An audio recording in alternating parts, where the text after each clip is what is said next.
ద్వైతం. నేనసలే గంగను కదా. నాకు పర్వతము ఇష్టమే, పొలము ఇష్టమే. గండ శిలల నుంచి కరిగి కిందికొచ్చినందుకే ఈ మునిగిపోయిన పేద పల్లెల కన్నీళ్లు ఇష్టం. రాళ్ళు పగిలితే కానీ కన్ను చెమ్మగిల్లదు. మీరేదో అనుకుంటారు, ఆ గుండె అగాధమని.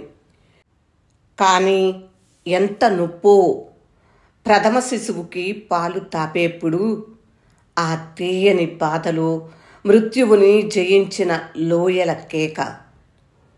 కాశీ, వారణాసి, బెనారస్లో చూడండి నన్ను.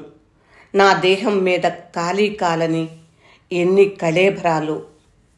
కానీ ప్రేమ హర్యాల్లోంచి మీరంతా రిక్త హస్తాలతోనే కదా ఈ నా పుణ్యక్షేత్రానికి చేరుకునేది. కేదార్నాథ్, బదరీనాథ్, అమర్నాథ్ అన్నీ నేనే.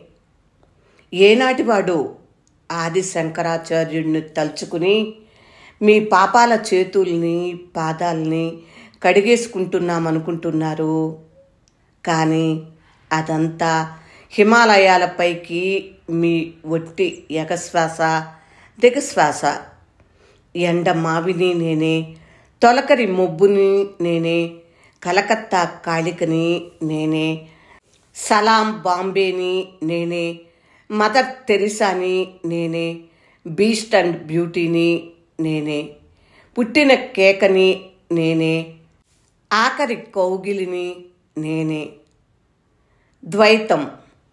శివలంక రాజేశ్వరి గారి కవిత విన్నారు కదా.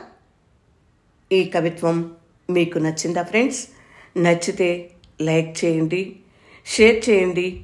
ఇంకా నా ఛానల్ సబ్స్క్రైబ్ చేయనట్లయితే సబ్స్క్రైబ్ చేయండి. వనజాతాతినేని విభిన్న కథల కవిత్వాల సమాహారం వినండి, స్పందించండి. రండి ఛానల్కు, అక్కడ విని మీ అభిప్రాయాలను తెలియజేస్తారు కదూ. వింటున్నందుకు హృదయపూర్వక ధన్యవాదములు. నమస్తే.